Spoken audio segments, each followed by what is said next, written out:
Way, way! Just proper arse over too.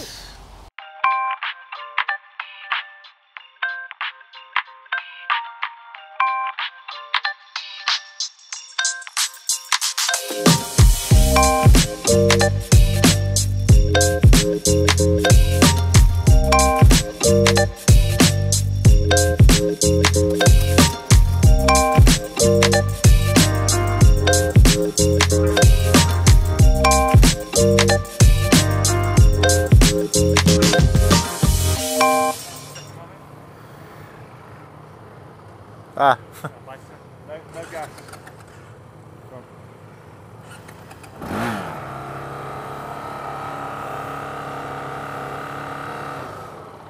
Thank you. Oh, morning. So we're at the Dave Thorpe Adventure Centre, and I'm with a load of proper motocross off-road journalists, and I'm about to get my ass whooped.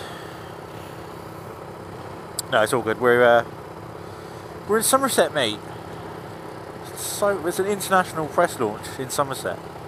How cool is that?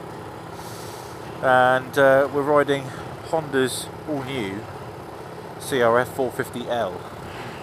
So this is based on the CRF450R, and of course it's been not dumbed down, but refined, retuned to make it friendlier, to make it better for this sort of stuff. And of course you're not balls deep on the throttle, so the motor, let's start with the motor. I mean, it's Euro 4, this is the big thing. Obviously being road legal, it has to be Euro 4, so it's been quietened down. Obviously less emissions. There's 12% more inertia to help with throttle connection. Yeah, I've got to say, that throttle connection is pretty sweet. It's pretty, plenty of traction. And chassis wise, there's far less done to the chassis. Of course there's more to the engine, but I won't bore you with the details. But the chassis is very much closer to the CRF450R. The suspension is lifted from the CRF450R, and it's just been played with a little bit. I guess it's softer. They didn't go into detail, but it must be a little bit softer. You're not landing on 100-foot doubles and triples and tabletops and stuff and ting. The geometry is actually not far off. It's 18mm longer swing arm. The trail is 6mm longer, I guess for more stability. And it's got these dual purpose tyres on, which yeah, they seem right on the road. And of course the rear wheel is an 18-incher rather than a 19. Well, this is fun. That's a rat.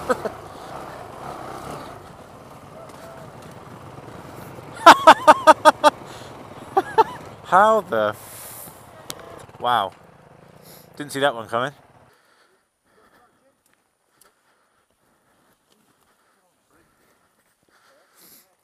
Too many cock spoiler broth.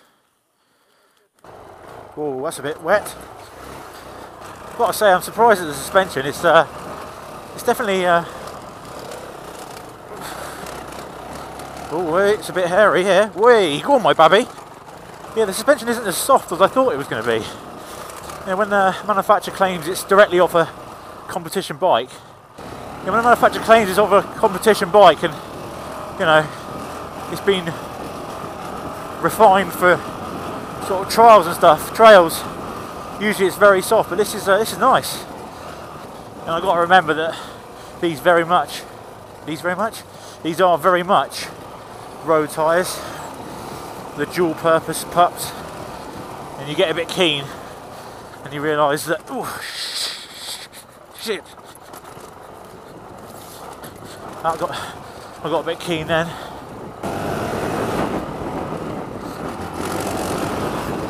Oh, this is it, isn't it? Whoa! Oh, shit!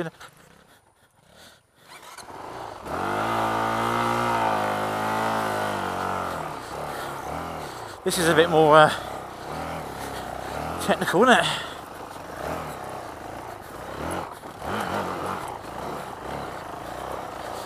Oh, plenty of traction anyway.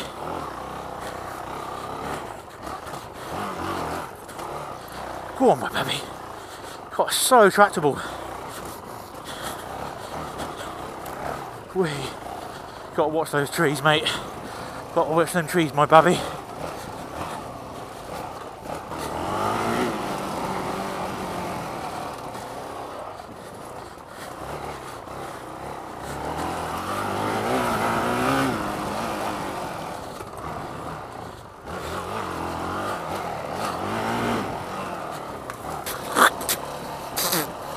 Don't know what that was. Don't know how many legs it had either. Oh, this is a bit looser. Whoa!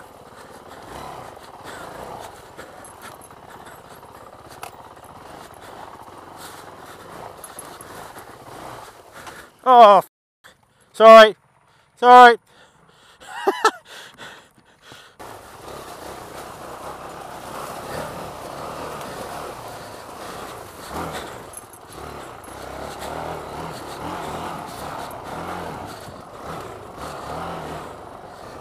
Oh, you fucker. Whoa.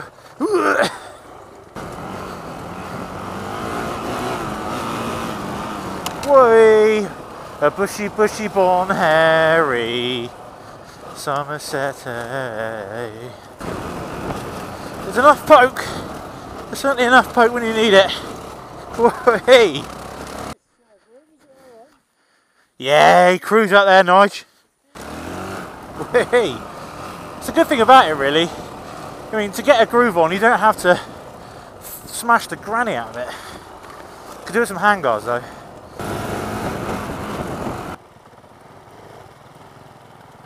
I used to have Christmas lunch here every year for about 10 years.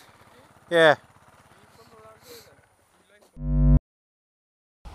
So once again, we are back with the Renegade Mossy D4 Damager with the ill behaviour. I'm going to see you in court if there's any more crap like that, lad. Sorry to bring it up again, mate, but wasn't that long ago that you were banned from Honda launches, wasn't it? I prefer not to talk about that, Okay. but yes. Okay, we'll gloss over that. Yeah. So I brought Mossy along because I'm mainly a road rider. I'd obviously do a bit of motocross, bit of off-road, but Mossy, it's fair to say you dabble in a bit of off-road, don't you? Listen, you love a crash. You love a crash off-road, don't you? You are not doing my reputation any good at all here. Have I crashed today? I don't know. I fell off it once, actually, because I stalled it. Okay. But that's it. So, I mean, let's say this 450L, it's fair to say it's not an all-out enduro bike. Definitely not. It's more of it's a trail, and this is the thing, the dual purpose. It's definitely a dual purpose puppy, isn't it? It's, I don't know, you know, it's based on the motocross bike. Yeah. You know, 70% of it apparently is based on that CRF450R, but it's a very different thing to ride, isn't it? And they've said, despite its off-road focus, it's for green laners, isn't it? It's for trail riding. It's, you know, it's not for nutcases who want to go and do enduro. You wouldn't go and do the Western Beach Race on it or motocross on it, but that said, I've got to say this. You could do. As you said that. It's not designed for that. No. That's not its primary purpose, is it? No. But the primary purpose is for, I guess, you know, encouraging less experienced riders to go faster on, because it's so easy to ride. It's almost like your archetypal Honda, isn't it? It's so easy. Big style. I mean, do you know what? I got on it this morning and I thought, 25 horsepower, how dull is this going to be? But it's got tons of grunt, hasn't it? It's like a diesel. Yeah. You know, it doesn't matter what you need to do. If you open the throttle, it doesn't matter what gear you're in, it just goes, go on then. And it just, I mean, it is a mate, isn't it? It's a proper ally. And this is the thing, I mean, you look at some of the hills we were doing earlier, the climbs, and you think, there's no way I'm going to get up there. But it's just the traction. I don't know, it must be a mixture of the motor and the chassis, but it just pulls you up there effortlessly. It's not revving its head off and causing a load of wheel spin, is it? It's a chugger, and like you say, you just dig in and go, don't you? And suddenly you're at the top. And the summit. But yeah, so the engine, just super usable, super friendly. I mean, you're constantly chucking gears at it to keep it in that narrow torque band, aren't you, really? There's no point in using all the revs, it's pointless. Do you know what? There was a few times when I didn't even think about the bike at all. I was too busy focusing on the off-road bit because I haven't done it for a while. And I don't know, I just got through. It was almost an automated thing, Yeah. because it's so friendly. That's the thing. I mean, you'd probably be fighting.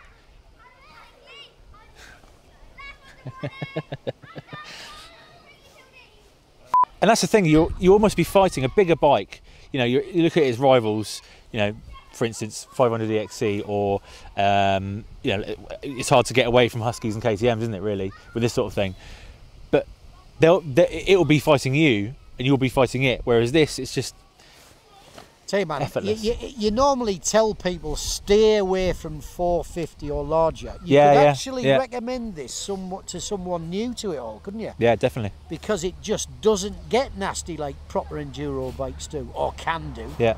You know, at no point is it just taking off and leaving you dangling at the end of the handlebars, is it? You know? No, some of the technical stuff. I mean, just to get up and around and over the tree roots. You know, yes, you have to have a finger over the clutch like you do with all four strokes, but that ability just to effortlessly do it, it's just, like I said, almost autopilot. Suspension, what do you reckon? I reckon that's a massive plus point. I was going to say, I jumped on it and thought, you know, when they're talking about the being straight off a 450R, I thought, yeah, okay, but it's obviously going to be much softer, it's going to be much more pliable, usable, but it's almost, it's that perfect weight. I mean, obviously we're different, well, what are you trying to say? Maybe we're the same weights, but We not used anymore. to be the same Not weight. anymore. I've taken a few pounds off, I'll have you know. But for a 14, 15 stone rider, that felt absolutely perfect. Great support, isn't Yeah. there? But it's not like harsh, it just deals Yeah. with it all, and lots of wheel control. Yeah. You can feel it's sort of got good quality, can't you? Just does the job. I mean, do you know what? That sort of sums the bike up. You just ride it and it just does the job. You point it in the direction you want to go and it just goes right on, mate, and it does the job. And you get to the end and there's no drama, is there? No, absolutely not. No.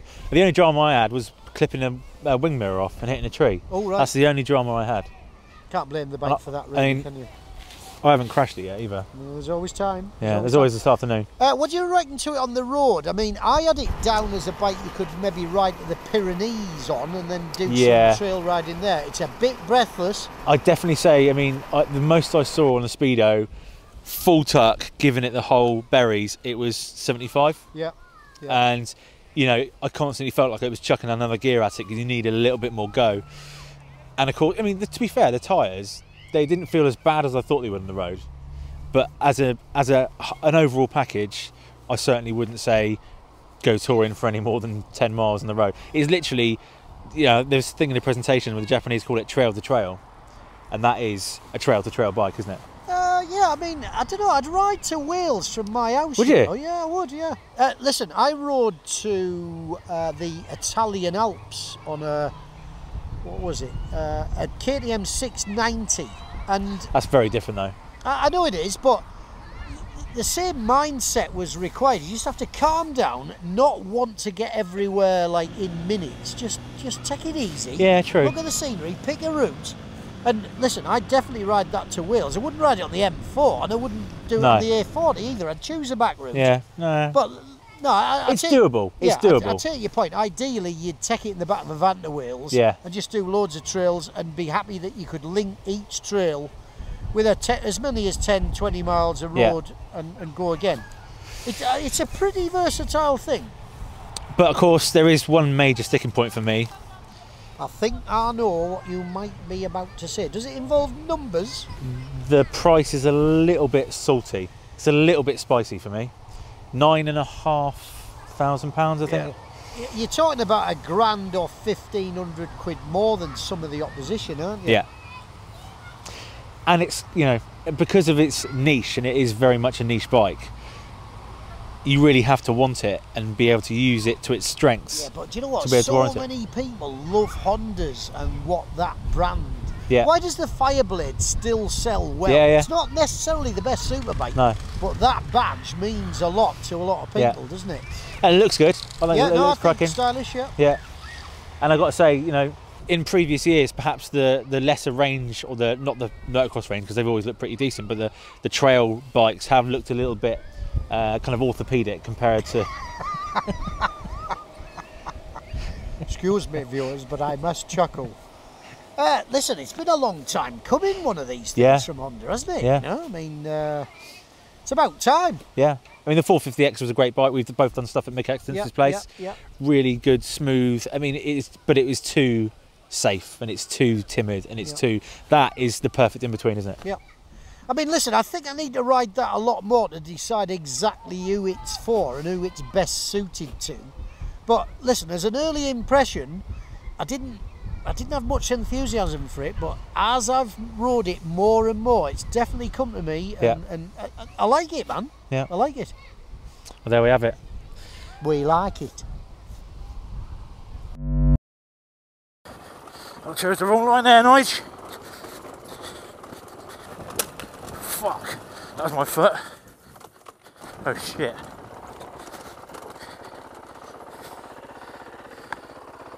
Oh shit. I've gazeboed it. Well, that's what those engine cases are for. I hit a rock! Oh, hey. Oh, no, the gear lever's bent out, isn't it? And the casing as well, but it's alright, they actually saved it. Yeah, that's what it's for. Yeah. Oh. Hit it with stone. Whack it with stone. Proper enduro riding. Look at that. You can come again.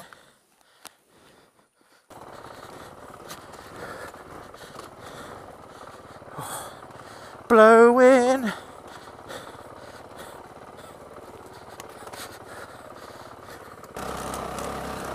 It's just effortless. So much grip, so tractable. And this is on a dual purpose tyre as well. I'll have to try it with some proper knobbers on.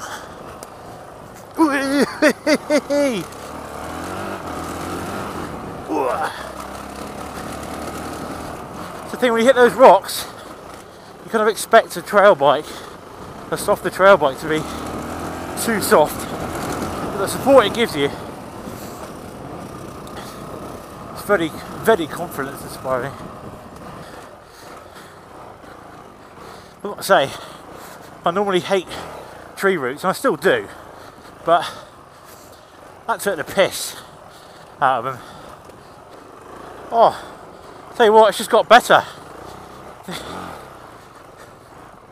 What a weapon. I guess the problem is, for many of us, is finding this sort of terrain and environment to enjoy these bikes.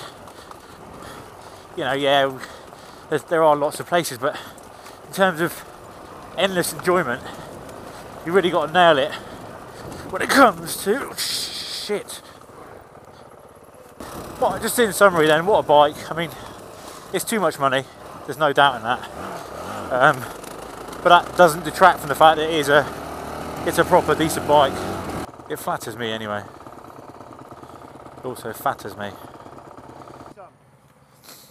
We had the test. Of the engine case. Yes, it works. Very good test. Big rock. Poof. Took my foot off and. So good test. Yeah, very good. Yeah, very good drivability. Yes.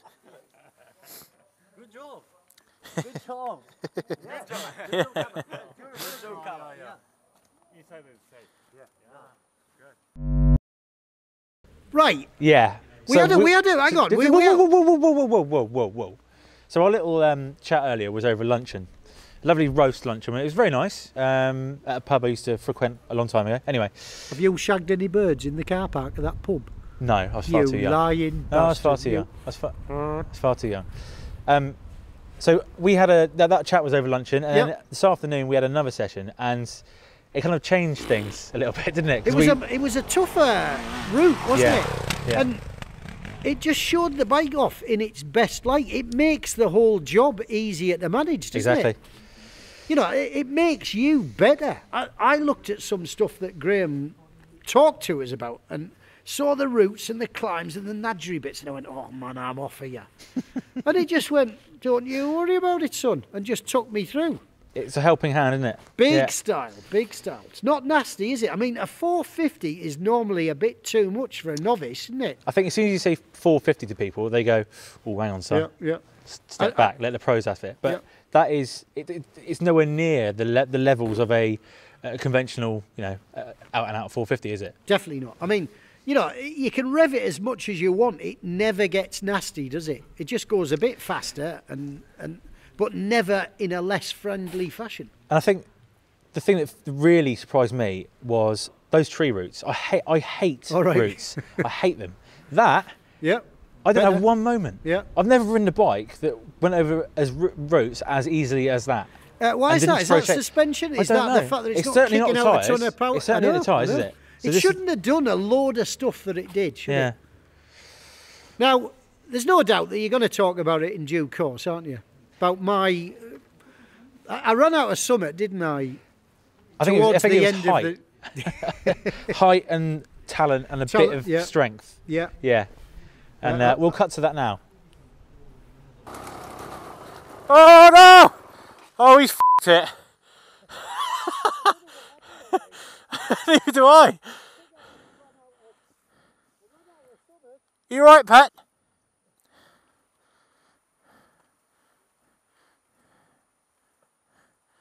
Fuck me, he's done it. He's done it. I wasn't expecting that.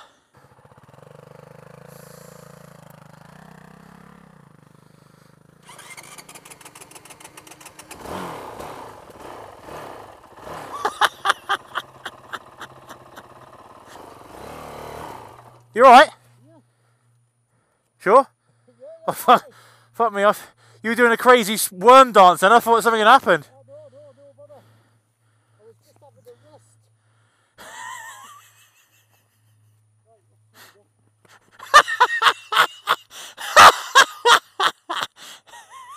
I don't need a bike. Look, it's one of these, it's a proper niche bike, isn't it? Yeah. For just the right bloke, a bloke who doesn't want to hear about, doesn't want to do any enduro, doesn't want to just go mad, but wants a helping hand to let's face it, when you start off-roading, it's not a bloody easy task, is it? You can get into hot water straight away. You need as much help as you can get. That bike provides it.